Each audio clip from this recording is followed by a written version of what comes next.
welcome to So Many Whatnots. I'm Willow, and this is the Farmer's Wife 1930s Sampler Quilt series. Today, we're making number 48, Judy. I have these fabrics picked out, a solid pink, an almost solid green, and this fun little whatever it is, but it looks playful, which is very much like the 1930s fabrics. So, let's see, number 48, Judy. All right. So this is what Judy looks like. Let me get that really close. So I did a solid pink, but mine's a lot lighter. And then I did the pin dot green, which is similar, but a little less noisy. And then I did do one with little balls on it, which looks totally different, but the idea is there. So, let's see here. Make sure I am on the right one. I have two tagged in this book and they're right next to each other. So I might actually get a little piece of paper if I can find one here. Sticky note, that'll work. And just put it right over the other one so I have no problems. Okay, let's see here, get a little organized. I kind of have stuff everywhere today. All right, so let's get our pieces out, make sure we have everything.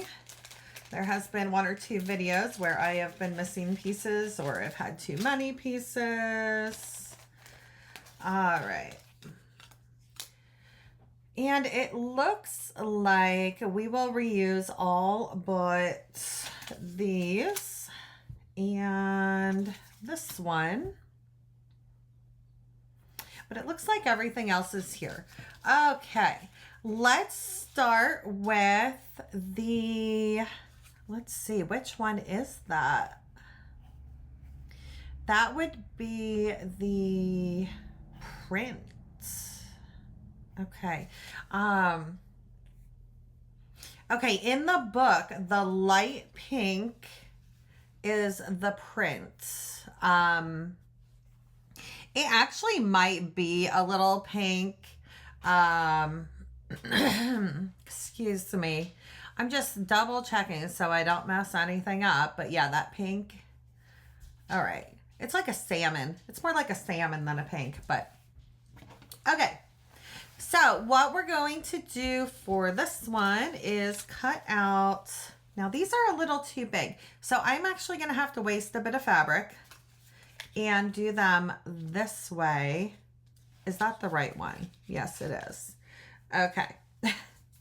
I might not have to waste as much as I think, but I do save all my scraps. I plan to make like a crumb quilt because a lot of my scraps are really teeny tiny and they're a little too small for like a string quilt. So I'll probably do something with those at a later date, but I have a container full. So let's get started with this. We're going to do two of the squares and 4 of these triangles. So let's get these done and cut out and then we'll come back for the next one. Here we go.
onto the green. And make sure you get the right one. It's going to be E. It's clearly different, but just in case you grab the wrong one, because they're about the same size, they're just a different shape. 48E. And I feel like this is another one. Yeah, it is. These sides are not equal. I'm going to put a little mark right up here just so I don't mess it up when we put them together and end up with a wonky shaped block. And then I'm just gonna, I put it in the wrong area. You don't want to put the mark in the part that's going to be seen. You want to put it in the 1/4 inch seam allowance that'll get covered up. Anyway, so we're going to do 4 of these and another 2 triangles, and then we'll be back for the pink. All right, here we go.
Okay, then the last one, we have our dark pink in the book, or more like I think it's like a salmon. I'm using this lighter pink. Well, I guess it's more maybe like a medium. I think it's subjective. Uh, anyways, we are going to do 4 of the B triangle and 4 each of C and D. So we'll cut those out and then we'll lay out our block.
Okay,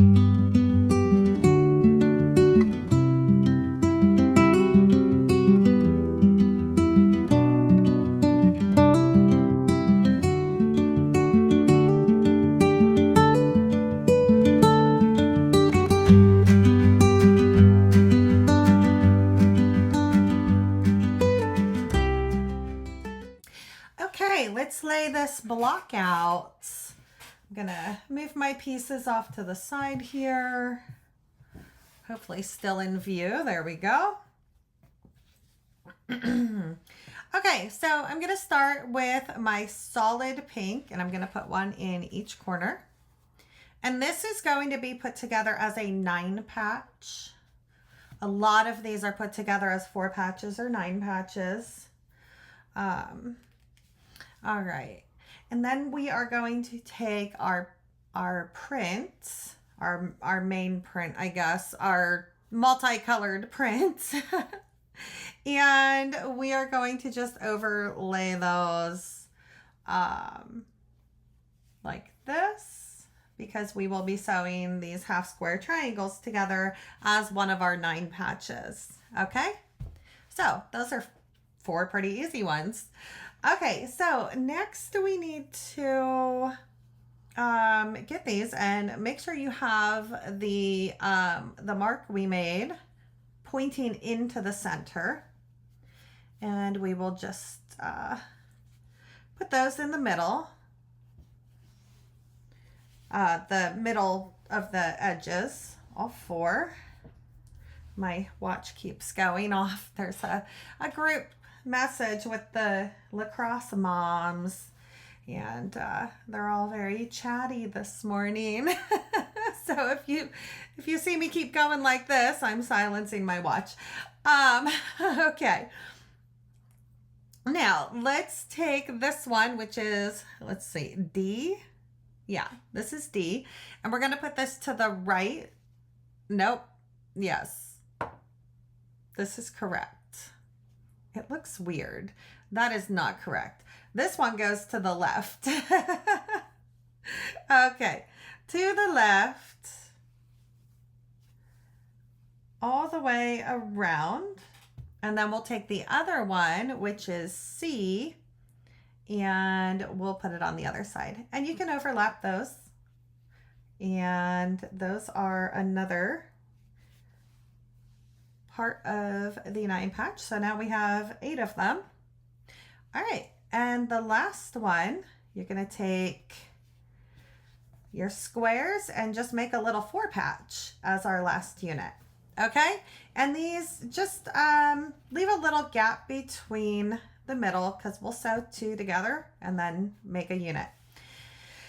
Okay, so I think we'll start with the center. Let's do the center, and then we'll come back and probably do the 4 corners. Okay, so for the center, what I'm going to do is draw a line, my 1/4 inch seam on the back of this one and this one. We're going to sew those together. I'm going to press them open because I like to press things open, and these are going to be pressed a little different, I believe. And then we'll do the same thing. We'll draw the 1/4 inch seam here after it's pressed open, and we'll sew this together in a 4 patch. So let's do that, and then we will come back and do the 4 corners. Here we go.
center square done. How cute is that?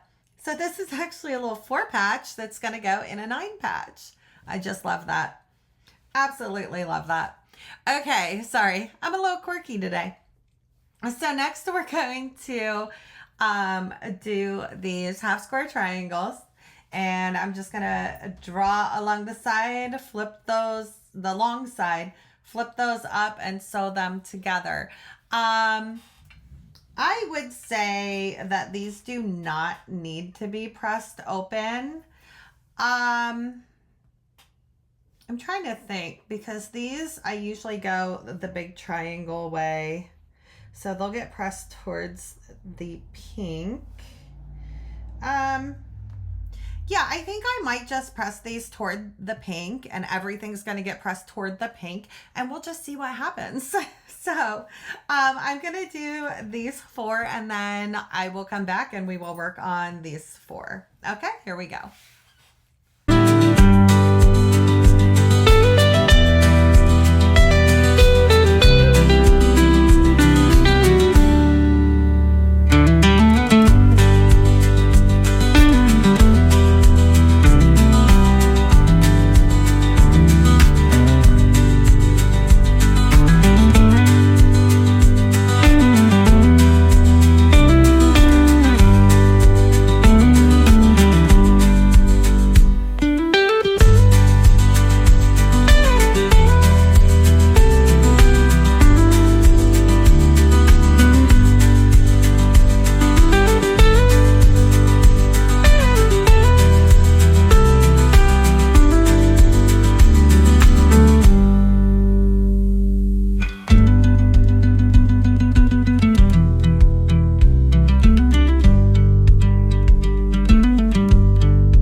we are going to do these floor blocks in two parts. So first, I'm going to draw a line on the back, my 1/4 inch seam, and I'm going to flip this over, and I'm going to line these up really good, and it's going to hang over at the top here, okay? It's going to look a little weird. You're going to see it come through. That's fine. Trust the process. Okay, and then I'm going to press this open. And like I said, I'll press to the pink. I like to keep my triangles like nice looking on the back. And so we're going to press towards the pink on that. And then after that, I will do the same thing on this side. Align that up real well. And then press that open. I have this backwards. I totally have this backwards, right? Oh, no, I don't. No, I don't. It does go like that. Oh boy, what a day. Anyways, the idea is sew, press, and then we'll be back to start to assemble the block. Okay, so this is the last step before we start assembling the block, is to get these units finished. So sew, press. All right, here we go.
ready to start assembling our block. We have all 9 units finished. And now we're going to squish them together into rows first. So let's just line these up. And I notice a trend in this book. We always squish horizontally and then vertically. So rows and then columns. And so we're just, I like to make it easy usually by just taking, if there's like 2 on the edges, like if there's 3, and you know, I take the center one and I mark on both sides of that. That way I just have, you know, 1 to mark on. Just be careful when we put these back on that we don't flip them the wrong way. Although that would look pretty cool, we want to make sure they stay pointing to the center. The green points to the center. So I'm going to be very careful to mark these and then set them down and then flip, you know, to whatever side. So I'm going to do all 6 of these seams. So I'm going to mark on both sides. Sew one, sew the other, press them open. Yeah, probably. I'll probably press open. We'll see when I get there what happens, but likely I will press open on these. And then we'll come back and squish it together and we'll be finished. All right, here we go.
I am liking my fabric choices. I wasn't sure how they would go together, but I think I like it.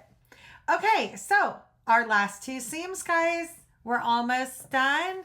We're about an hour and a half in. So, yeah, let's finish this.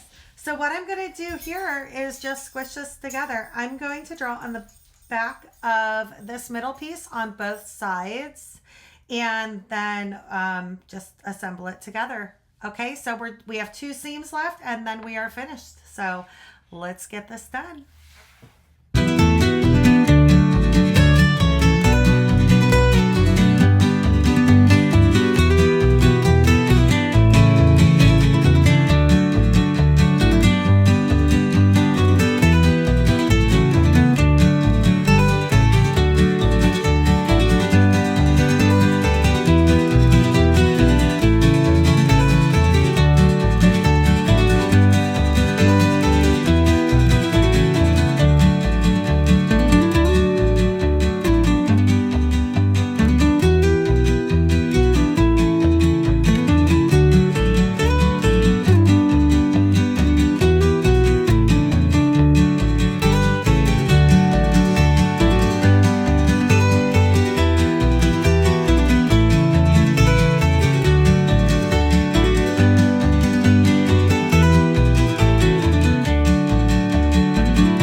number 48, Judy. And here it is, all finished. When we set it in side or on point, it'll look like that. I really like this block. I really like how it turned out. I was honestly really worried about my color choices. Yeah, how cute is that? That is absolutely adorable. I am really happy with this one and the way it turned out. Our points look good. Let's check the size.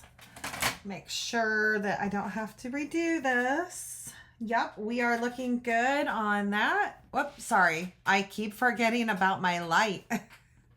Well, you got a picture of my ring light. But yeah, this looks good. And when we're measuring with this ruler specifically, it's a 6.5 inch. The center should be in the center of this X. We're not looking at this dark line or any of those. We're looking at this X right here in the middle. And that looks like it's right there on that point. So I think we did a good job. This one took about an hour and 40 minutes. So yeah, awesome.